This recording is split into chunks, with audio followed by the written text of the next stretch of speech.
Election security deposit, निर्वाचन जमानत राशि। डिस्क्लेमर, यह ट्रेनिंग मटेरियल केवल इलेक्शन ऑफिशियल्स की ट्रेनिंग के लिए है। इसे भारत निर्वाचन आयोग की गाइडलाइन के रूप में मान्य न किया जावे। किसी भी तरह की संशय की स्थिति में आयोग के दिशा निर्देश, नियम, कानून को ही मान्य किया जावे। इस वीडियो में हम समझेंगे कि निर्वाचन लड़ने वाले अभ्यर्थियों को कितनी सिक्योरिटी डिपॉजिट जमा करनी होती है। सिक्योरिटी डिपॉजिट या निर्वाचन जमानत राशि वह राशि है जो निर्वाचन लड़ने वाले कैंडिडेट को इलेक्शन बॉडी को यानी कि चुनावी प्राधिकरण को भुगतान करना आवश्यक होता है। जमानत का उद्देश्य गैर गंभीर उम्मीदवारों या पार्टियों की संख्या कम करना है जिनकी सीट जीतने की संभावना बहुत कम है। यदि कैंडिडेट को डाले गए मतों का एक निर्दिष्ट अनुपात प्राप्त होता है तो जमानत राशि मतदान के बाद अभ्यर्थी को वापस कर दी जाती है।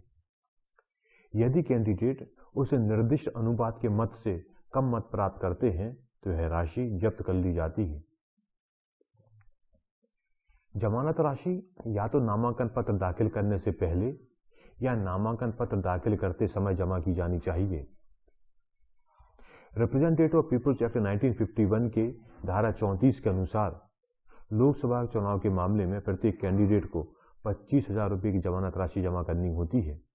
विधानसभा चुनाव के मामले में यह राशि 10,000 रुपये हो जाती है। अनुसूचित जाति, अनुसूचित जनजाति के कैंडिडेट को सामान्य निर्वाचन क्षेत्र में भी उल्लिखित राशि का केवल आधा ही जमा करना आवश्यक है। इसका आशय यह हुआ कि अनुसूचित जाति या अनुसूचित जनजाति का कैंडिडेट रिजर्व सीट से या अन्य रिजर्व सीट से चुनाव लड़ता है तब भी उसे आधी जमानत राशि जमा करनी होगी। नामांकन पत्र प्रस्तुत करने वाले प्रत्येक कैंडिडेट के पास या तो नकद में या भारतीय रिजर्व बैंक या शासकीय कोषालय में चालान के माध्यम से जमानत राशि जमा करने का विकल्प होता है। जब तक राशि नकद में जमा नहीं की जाती, कैंडिडेट द्वारा प्रस्तुत पहले नामांकन पत्र के साथ के प्रमाण के रूप में रसीद या चालान संलग्न किया जाना चाहिए।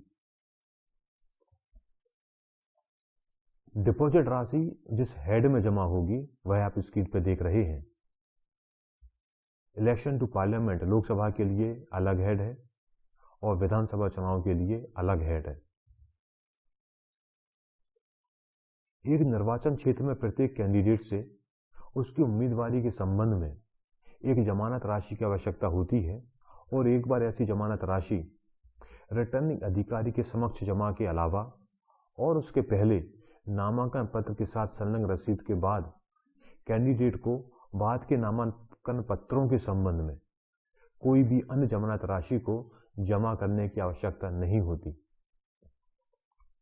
हालांकि एक कैंडिडेट को प्रत्येक अलग अलग निर्वाचन क्षेत्र के संबंध में जिसमें वह नामांकन पत्र दाखिल करता है अलग अलग जमानत राशि जमा करनी होगी।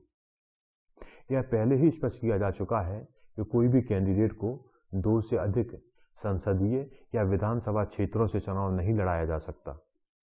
जमानत राशि चेक द्वारा जमा नहीं की जा सकती।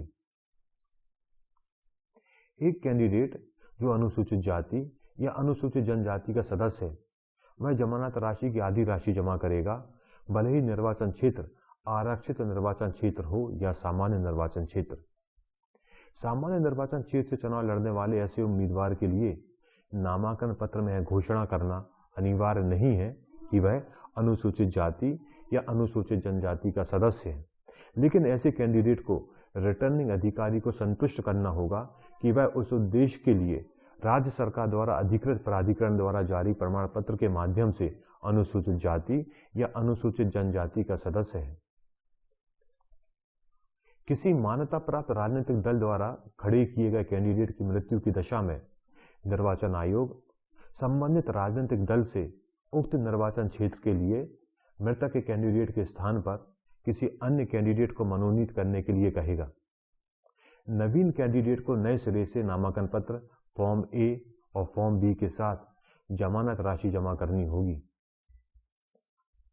यदि कैंडिडेट को चुनाव लड़ने वाले उम्मीदवारों की सूची में नहीं दिखाया जाता है या मतदान शुरू होने से पहले उसकी मृत्यु हो जाती है तो सूची के प्रकाशन के बाद या उसकी मृत्यु के बाद जैसा भी मामला हो, जमानत राशि जल्द से जल्द वापस कर देनी चाहिए।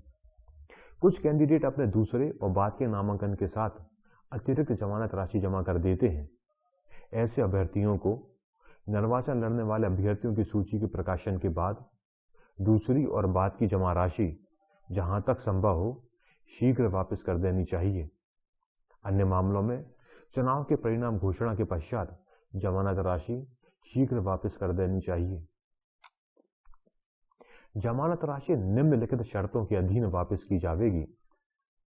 कैंडिडेट को निर्वाचन लड़ने वाले अभ्यर्थियों की सूची में नहीं दिखाया गया है, अर्थात या तो उसका नामांकन अस्वीकार कर दिया गया था या उसका नामांकन स्वीकार कर लिया गया था परंतु वह अपनी उम्मीदवारी वापस ले लेता है, या यदि मतदान शुरू होने से पहले उसकी मृत्यु हो जाती है, या वह निर्वाचित घोषित कर दिया जाता है, या वह निर्वाचित नहीं होता है लेकिन चुनाव में सभी उम्मीदवारों द्वारा डाले गए वैध मतों की कुल संख्या के 1/6 से अधिक प्राप्त करता है।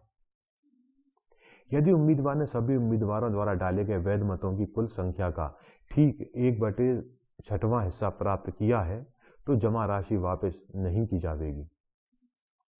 यदि उम्मीदवार निर्वाचित होता है तो जमा राशि वापस कर दी जाएगी, भले ही उसने सभी उम्मीदवारों द्वारा डाले गए कुल वैध मतों के 1/6 से अधिक मत प्राप्त ना किए हों।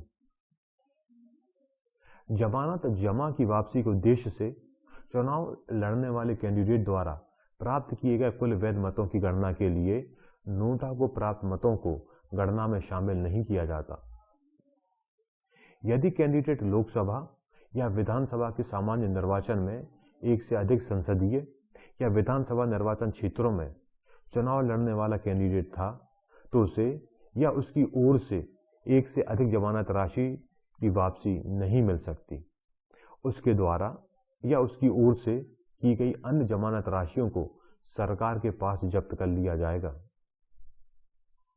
लोकसभा के निर्वाचन में और साथ ही राज्य विधानसभा के निर्वाचन में चुनाव लड़ने वाला अभ्यर्थी दोनों निर्वाचनों में जमा की गई जमानत राशि प्राप्त कर सकेगा यदि वह अन्यथा इस तरह की वापसी का हकदार है, क्योंकि दोनों निर्वाचन अलग अलग हैं। जमानत राशि की वापसी के लिए आवेदन का प्रारूप यदि कैंडिडेट द्वारा स्वयं ही जमा की गई हो, आप स्क्रीन पर देख रहे हैं। जमानत राशि की वापसी के लिए आवेदन का प्रारूप यदि अभ्यर्थी के प्रतिनिधि द्वारा जमा की गई हो, आप स्क्रीन पर देख रहे हैं। जमानत राशि की वापसी के लिए आवेदन का प्रारूप उम्मीदवार की मृत्यु के मामले में उसके कानूनी रूप से वारिस या प्रतिनिधि द्वारा जमानत राशि की वापसी के लिए आवेदन पत्र का प्रारूप आप स्क्रीन पर देख रहे हैं। इस वीडियो में हमने सिक्योरिटी डिपॉजिट को समझा। यदि आपको कोई डाउट है, क्लैरिफिकेशन है, तो आप स्क्रीन पर दिख रहे मेल के थ्रू कांटेक्ट कर सकते हैं। रूल्स एंड रेगुलेशन के दूसरे वीडियो देखने के लिए स्क्रीन पर दिख रही वेबसाइट पर विजिट करें। थैंक यू, धन्यवाद।